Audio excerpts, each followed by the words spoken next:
Well, he is a legendary Chicago DJ whose voice changed a generation. And there's a new documentary being filmed about the great Dick Biondi. Take a look.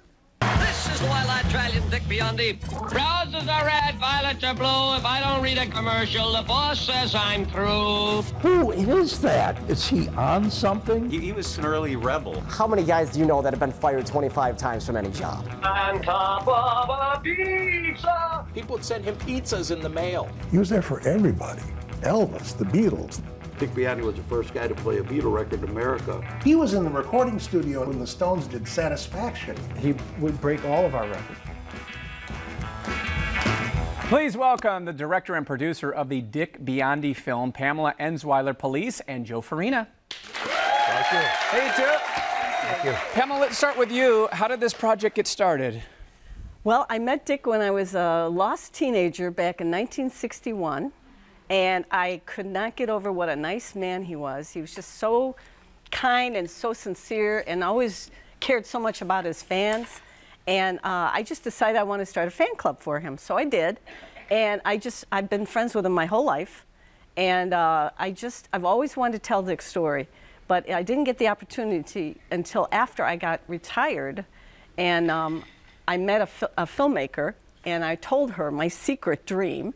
And she encouraged me to do it. Right. And I asked Dick, I called him up in March of 2014, and I asked him if I could tell his story, and he said yes. There you go. I was just like... Nice. And Joe, how did you get involved? I met Pam in October of last year. We met through a mutual friend. We hit it off. She talked about the project.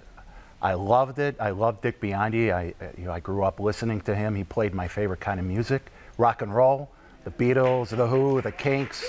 Had that great voice, great delivery. Great voice, great delivery. I really connected with him. Plus, he was an Italian American, which was always a great thing. Yeah, ask Fabio. Which is great. And I mean, he was, to me, he was the best DJ ever. For somebody who knows nothing about Dick Biondi aside from the name, what was maybe the one thing that surprised you the most? Surprised me? Yeah. Well, doing the research, I found out that Dick is a very religious person, and he actually wanted to be a priest when he was young.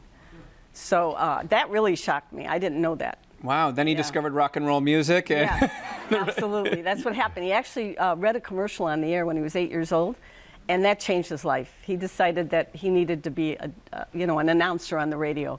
And that was his dream, and his dream came true at WLS Radio in Chicago. Yeah. What would you say about his contributions to the music industry and even other generations and future DJs? Boy, where do I begin? First DJ to play a Beatles record in the U.S.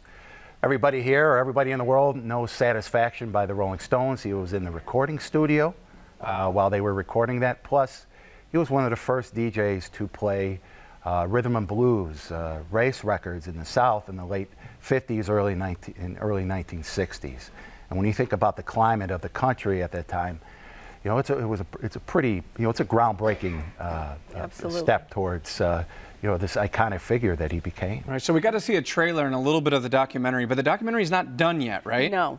How far along are you? 5 years we've been working on it. We're now in post-production, and we hope to finish this year, provided we get the sponsors. We're looking for sponsors. So if anybody's out there that loves Dick Biondi, come and see us. Right. Now, are you doing a Kickstarter, or how are you trying to raise money? We have done that. We are right now having a... Go ahead and hold that up. Okay. All right. Joe, I'll let Joe tell us. Yep. This camera right here. Yep. Rock and Roll, Good Times Rock and Roll Event Fundraiser. Right. 115 Bourbon Street on Sunday, April 28th from 2 to 6. Great music. New Colony 6 are headlining. Your buddy, Jim Peterick of the Ides of March will be performing.